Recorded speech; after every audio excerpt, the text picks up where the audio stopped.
तो कैबिनेट बैठक खत्म हो गई है और क्या कुछ बड़े फैसले लिए गए अपने संबोधन में मुख्यमंत्री योगी आदित्यनाथ वो भी जनता के सामने रख सकते हैं। तो ये तस्वीरें सीधे मंच से आपको दिखा रहे हैं अयोध्या की। आज उत्तर प्रदेश के इतिहास में एक नया अध्याय जुड़ा है। उत्तर प्रदेश सरकार की पूरी कैबिनेट अयोध्या धाम में आकर के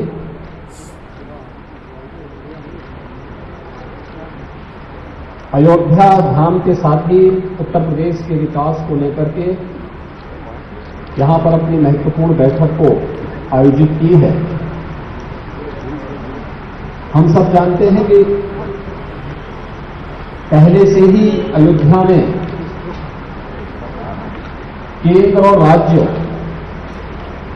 के दोनों डबल इंजन की सरकारों के सहयोग से कुल 178 परियोजनाओं के क्रियान्वयन की कार्रवाई चल रही है, जिस पर 30,500 करोड़ रुपए से अधिक की राशि यहां पर दोनों सरकारें मिलकर के अयोध्या धाम के समग्र विकास को आगे बढ़ा रही है। मंत्रिपरिषद ने आज जो अयोध्या धाम में महत्वपूर्ण निर्णय लिए, सबसे पहले हमारा पूरा मंत्रिपरिषद यहां पर आया और आने के उपरांत आदरणीय प्रधानमंत्री जी को अयोध्या को सोलर सिटी के रूप में विकसित करने का भी एक तमन्ना है और इस पर तेजी के साथ कार्य भी प्रारंभ हुआ है। इलेक्ट्रिक व्हीकल से यहां से जाकर के हम लोगों ने सबसे पहले श्री हनुमानगढ़ी में दर्शन किए। हनुमानगढ़ी के दर्शन के उपरांत श्री राम जन्मभूमि दर्शन का सामूहिक रूप से सौभाग्य पूरे मंत्री कैबिनेट को प्राप्त हुआ। अयोध्या एक नए युग की ओर जा रही है। पूरी दुनिया आज अयोध्या की तरफ आकर्षित हो रही है और इस दृष्टि से आज उत्तर प्रदेश कैबिनेट का राम जन्मभूमि में दर्शन करना, श्री रामलला के भव्य मंदिर निर्माण के कार्यों को वहां नजदीक से अवलोकन करना और उसके उपरांत श्री राम संग्रहालय में उत्तर प्रदेश कैबिनेट की बैठक प्रारंभ हुई। कैबिनेट में कुल 14 प्रस्ताव आए। इन 14 महत्वपूर्ण प्रस्तावों में जो प्रस्ताव थे, सबसे पहला प्रस्ताव था उत्तर प्रदेश के अंदर पहली बार इनलैंड वाटरवे अथॉरिटी का गठन, यानी उत्तर प्रदेश अंतर्देशीय राजमार्ग प्राधिकरण के गठन का एक प्रस्ताव है। हम सब जानते हैं कि उत्तर प्रदेश के बारे में ये कहा जाता था कि उत्तर प्रदेश एक लैंडलॉक्ड स्टेट है। दुनिया के अंदर भी और देश के अंदर भी उन देशों ने प्रगति की जिनके पास जितना बेहतर जलमार्ग है। देश के अंदर भी वे राज्य आगे बढ़ रहे थे क्योंकि उनके पास एक्सपोर्ट की सस्ती सुविधा थी, जिनके पास जलमार्ग था। हम सब आभारी हैं प्रधानमंत्री मोदी जी के कि उन्होंने देश का पहला इनलैंड वाटरवे वाराणसी से हल्दिया के बीच में प्रारंभ किया और आज ये सफलतापूर्वक संचालित हो रहा है। पिछली बार हम लोगों ने देखा था कि 13 जनवरी को दुनिया का सबसे लंबा क्रूज वाराणसी से डिब्रूगढ़ के बीच में भी प्रधानमंत्री जी ने फ्लैग ऑफ किया था। Inland waterway authority Uttar Pradesh में जल यातायात को बढ़ावा देने,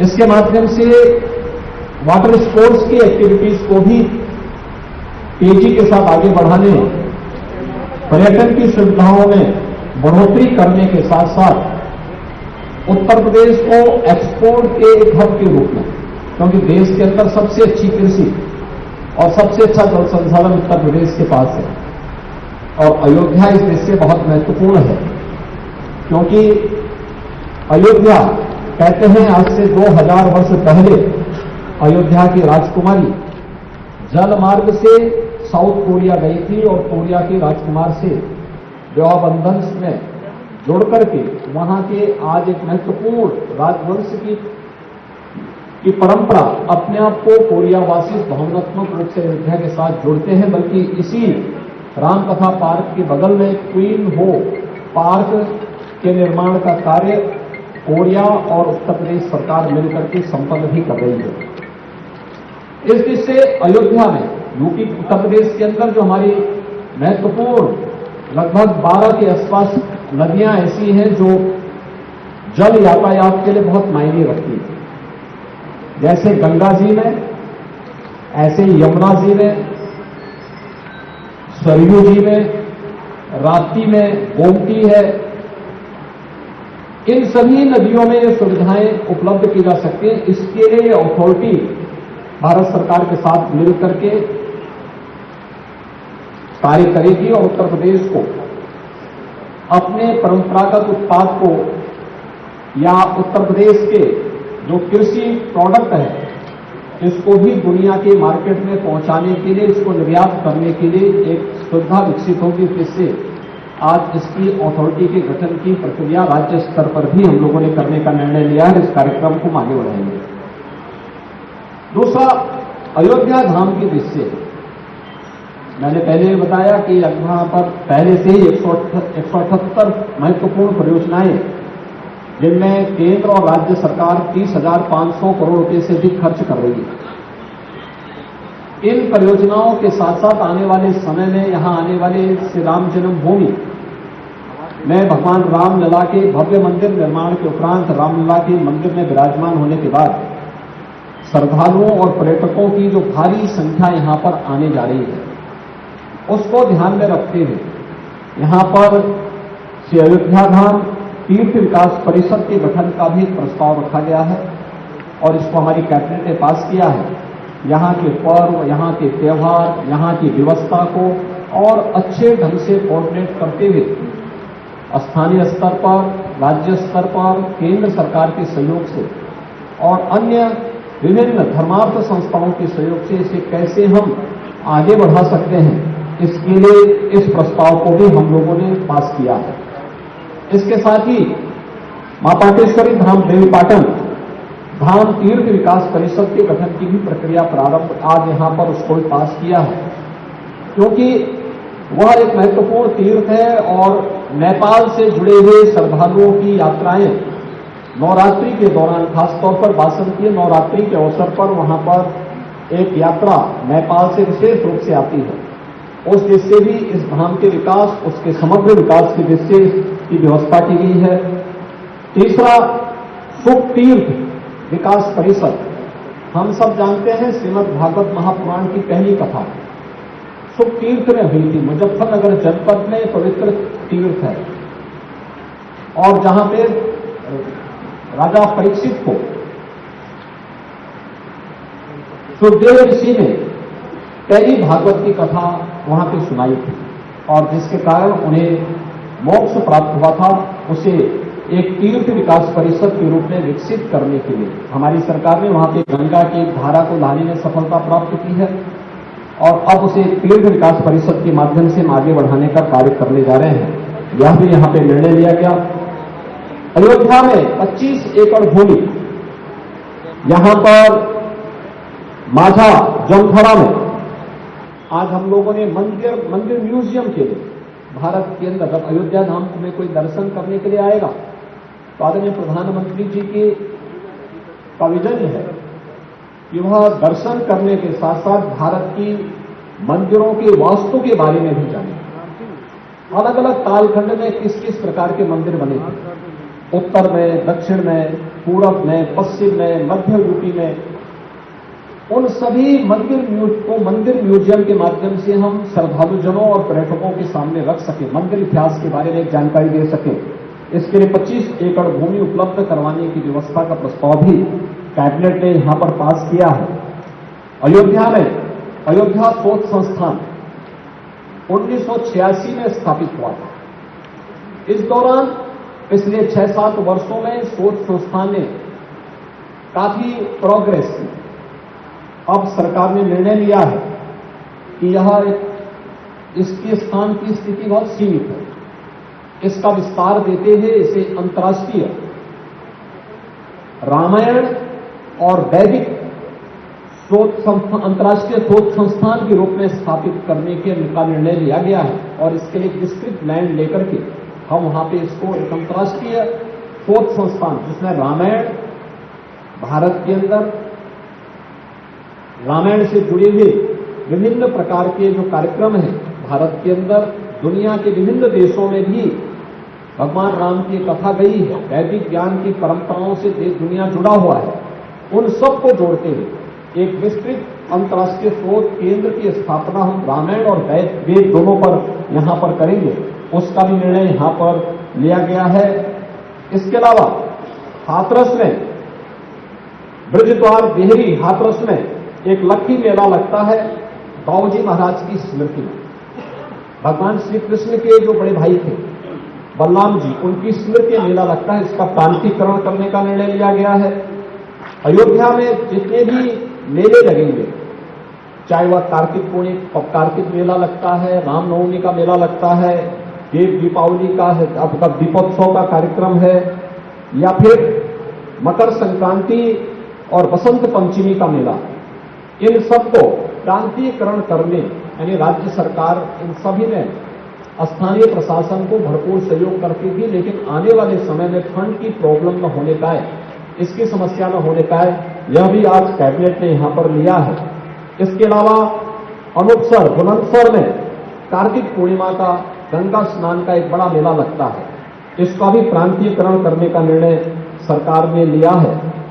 इसके साथ ही काशी में देव दीपावली के कार्यक्रम को आगे बढ़ाने के लिए उसको भी प्रांतीयकरण करने का निर्णय सरकार ने यहां पर लिया है।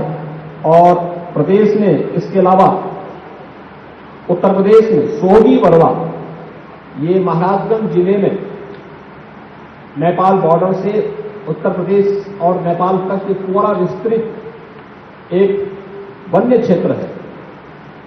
इस पूरे क्षेत्र में इको टूरिज्म को बढ़ाने के लिए पर्यटन विभाग को वहां पर राज्य सरकार की जो लैंड है उसे उपलब्ध करवा के, जिससे वहां पे आने वाले पर्यटकों के लिए हम लोग बुनियादी सुविधाएं दे सकें, इसके लिए भी निर्णय आज की कैबिनेट ने लिया है। प्रदेश में प्रदेश के अंदर HR यूनिट स्थापित करने के लिए राज्य सरकार का निर्णय है।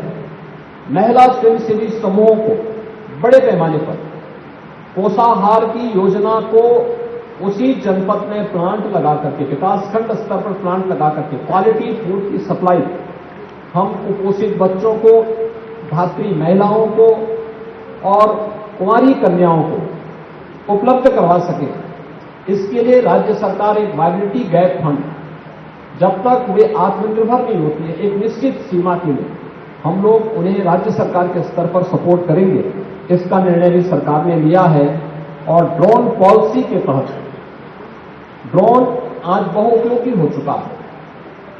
फोटोग्राफी, वीडियोग्राफी के साथ साथ एग्रीकल्चर के क्षेत्र में भी और अन्य तमाम क्षेत्रों में इसका उपयोग किया जा रहा है। सुरक्षा एजेंसियां भी इसका उपयोग कर रही हैं। उपयोगी है, लेकिन दुरुपयोग होने की संभावना भी रहती है। तो इसके लिए राज्य सरकार ने भारत सरकार के सिविल एविएशन एक्ट के अंतर्गत इस पॉलिसी के लिए राज्य स्तर पर भी एक नियमावली तय की है और उस नियमावली को हम लागू कर रहे हैं कि कोई भी ड्रोन होगा वह रजिस्ट्रेशन उसका अनिवार्य हो। ड्रोन के लिए व्यवस्था अनिवार्य होगी कि वह एक रजिस्टर थाने स्तर पर भी होगा। वहां भी मालूम होना चाहिए कि इस थाना क्षेत्र में कितने ड्रोन मौजूद हैं, किस प्रकार के उपयोग के लिए है।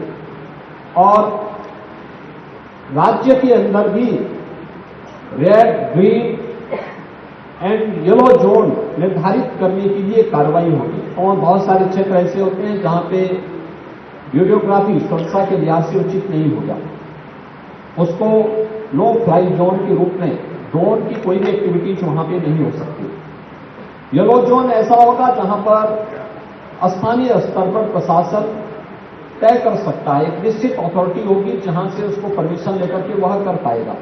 ग्रीन जोन में शेष एक्टिविटीज जो भी फोटोग्राफी की होगी और में कुछ उसके लिए पाबंदी तय की गई है, कुछ नियमावली, एक लक्ष्मण रेखा भी तय की गई है। उस लक्ष्मण रेखा के अंदर रहते हुए हम उसकी परमिशन देने की व्यवस्था उसके साथ करेंगे। यह एक ड्रोन पॉलिसी को भी आज सरकार ने यहां पर तय किया है। और इसके अलावा एक महत्वपूर्ण प्रस्ताव और आज हमारे मंत्रिमंडल में आया था, वह कैबिनेट ने यहां भी पास किया है, वह हमारा शीतकालीन सत्र प्रारंभ करने के लिए 27 को दलीय नेताओं की बैठक होने के साथ ही 28 नवंबर से हम शीतकालीन सत्र करेंगे, जो लगभग एक सप्ताह का हो सकता है। तो एक सप्ताह के लिए इस सत्र को, जिसमें सरकार की सप्लीमेंट्री डिमांड्स आएंगी, कुछ विधायी कार्य हैं, ये भी इस दौरान संपन्न होगी। इन महत्वपूर्ण मुद्दों को लेकर के आज हम सब यहां पर आए थे। यहां के विकास कार्यों को हमारे कैबिनेट के सभी साथियों ने उसका प्रेजेंटेशन देखा है।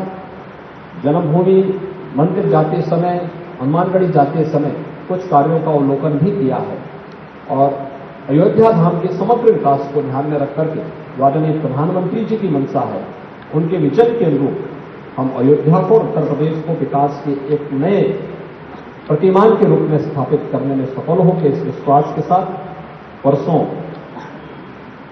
दीपोत्सव कार्यक्रम में आपसे फिर से यहां पर मुलाकात होगी। इस विश्वास के साथ मैं आज के इस पूरे कार्यक्रम के लिए अपने पूरे मंत्रिमंडल का हृदय से धन्यवाद ज्ञापित करता हूं कि वे सभी यहां पर अपने अपने कार्यक्रमों को छोड़ करके आए और कार्यक्रमों के साथ यहां के विकास के कार्यों को उन्होंने नजदीक से देखा है और अपने विभागों के माध्यम से भी जो प्रयास हो सकते हैं उसको पूरी तत्परता के साथ आगे बढ़ाने के साथ अयोध्या और उत्तर प्रदेश के समग्र विकास में लोग रुचि ले रहे हैं।